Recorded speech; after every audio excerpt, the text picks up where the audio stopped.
Thank you to the organizers for allowing me to come here today and share some popular and unpopular solutions. Oh, that's okay. The hosts of this event require us to bring solutions. Solutions arise when we establish our needs and then realize that those needs aren't being met, causing us to rightly identify that as a problem, which demands the necessary solutions. So first we must establish what we need. Certainly, no one man could compile a complete list, but I'm going to outline a few needs today that may not be top of mind, but that are nonetheless vital if we want to change the trajectory of our world. What do we need? We need to legislate honesty in politics. Hear, hear. Recently, a police officer in Alberta made waves when he decided to run for city council on a platform of requiring polygraph testing for all of our politicians. Hear, hear. Bravo. His words. He said, police are held to a higher standard because the public expects so much from us to maintain the integrity of our system. But when we see scandals involving senators, people respond and say that they're not shocked. So I'll let you know after Greg's. Voters are not shocked Let's see. when they find out politicians have lied to them. So that's on us. We have to raise our expectations of our politicians. So it's going to be. Every single police officer on this continent is subject to polygraph tests. After Nora, you get. Now, with all the uncertainty surrounding these tests, one thing definitely is certain. Either the cops shouldn't have to take them, or all of our politicians should. Hear, hear. The standards of honesty required from all of our public officials must be equally elevated to the same level. We need to provide our disabled, returning veterans with a permanent lifetime disability pension. Yeah. We need to rip up the new Veterans Charter, which was passed through the House of Commons unanimously by all parties working in concert to fight against their own troops. Tell us, Mr. MP, why the returning soldier who lost his limbs shouldn't have the exact same pension, at least, that you do.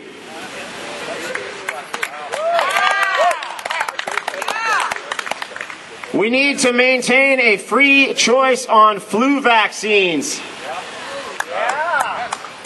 Just say no to GMO and the NWO. We need strict laws surrounding food, water, and air pollution. Talk about GMO foods. I just want to quote Josh Steffler from last year, because he does indeed see the biggest picture. He spoke about genetically modified foods, but he didn't debate the science or the health of these foods. Rather, he said simply, you want GMO foods? That's great. That's fine. I don't want them. But the problem with demanding government solutions to things like GMO foods is the same authority that you want them to have to say you can't grow GMO is the same authority to say you can't not grow GMO. It's the same authority to say you have to grow this. You don't have the property rights. The government dictates your property rights and demands what you grow. So be careful when people come offering solutions that are dependent on force, that are dependent on coercion, that are dependent on you surrendering your individual authority to a collective that is designed to use force against our fellow human beings. Those are the words of a man who's focused. We need to nationalize the creation of our federal currency and credit. Here, here. We need to retire our national debt. Here, here. And we need to stop killing. Right. We need our MPs to have a free vote in the legislature. Right. No longer can they be made to toe the party line or follow their master on every vote. This change can come immediately without the involvement of the voters.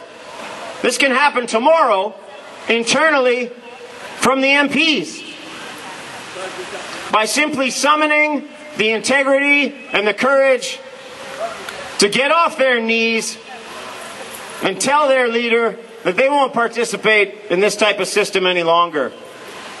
Only an MP can do that.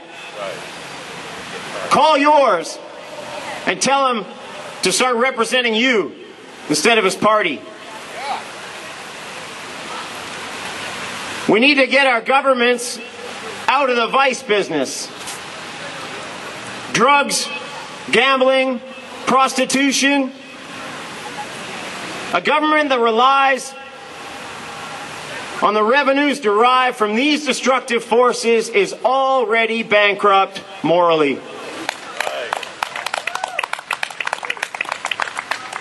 We need to end corporate donations to our police forces. Every tool that our police need should be provided by the government alone. We need to stockpile, as a nation, gold and silver bullion. Gold is money. Years ago, Canada sold off all its gold reserves. And do you know who they sold it to? The answer is no, you don't. We need a moratorium on home, factory, and farm foreclosures for the duration of the global economic crisis. We need to create a civilian security council with the power to veto destructive legislation before it is signed into law. We need to create a Canadian Special Reserve Force, a legion of volunteers, nationwide, coordinated, on call, fully trained to assist first responders in fires, floods, and earthquakes. When the flood hit Calgary, we should have been there. And when the earthquake hits Vancouver, we should be ready. And we need to raise our measuring stick. Stop comparing our cities and our country to anything other than our own highest potential. And to assist us in all this, we turn once again to the press. It was the Pope who said, "The means of social communication should contribute to the establishment of justice, freedom, and solidarity in the world." Media producers have a responsibility towards media consumers. Above all, they must truthfully inform. This is a massive undertaking. One so important that President John F. Kennedy wrote a speech entitled "The President and the Press," which he delivered to the press April 27th, 1961. I'm going to leave you today with JFK's words. They're on my website. You can hear them. He said, "The very word secrecy is repugnant in a free and open society. And we are, as a people, inherently and historically opposed to secret societies, to secret oaths, and to secret proceedings. We decided long ago that the dangers of excessive and unwarranted concealment of pertinent facts far outweighed the dangers which are cited to justify it. And there is very grave danger that an announced need for increased security will be seized upon by those anxious to expand its meaning to the very limits of official censorship and concealment. That I do not intend to permit to the extent that it is in my control.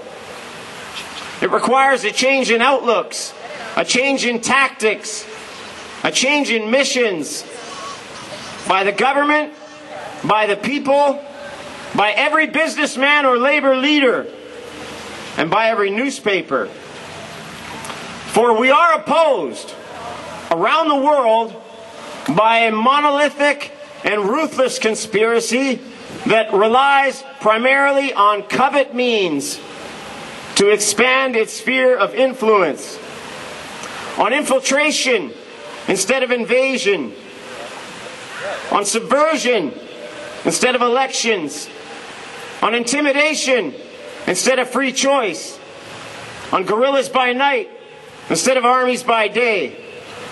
It is a system which has conscripted vast human and material resources into the building of a tightly knit, highly efficient machine that combines military, diplomatic, intelligence, economic, scientific, and political operations. Its preparations are concealed, not published. Its mistakes are buried, not headlined. Its dissenters are silenced, not praised. No expenditure is questioned, no rumor is printed, no secret is revealed. Without debate, without criticism, no administration and no country can succeed, and no republic can survive. That is why the Athenian lawmaker Solon decreed it a crime for any citizen to shrink from controversy. And that is why our press was protected by the First Amendment, not primarily to amuse and entertain, not to emphasize the trivial and sentimental, not to simply give the public what it wants, but to inform, to arouse, to reflect, to state our dangers and our opportunities, to indicate our crises and our choices, to lead, mold, educate, and sometimes even anger public opinion. And so it is to the printing press, to the recorder of man's deeds, the keeper of his conscience, that we look for strength and assistance. Confident that with your help, man will be what he was born to be. Yeah. Free and independent. Yeah.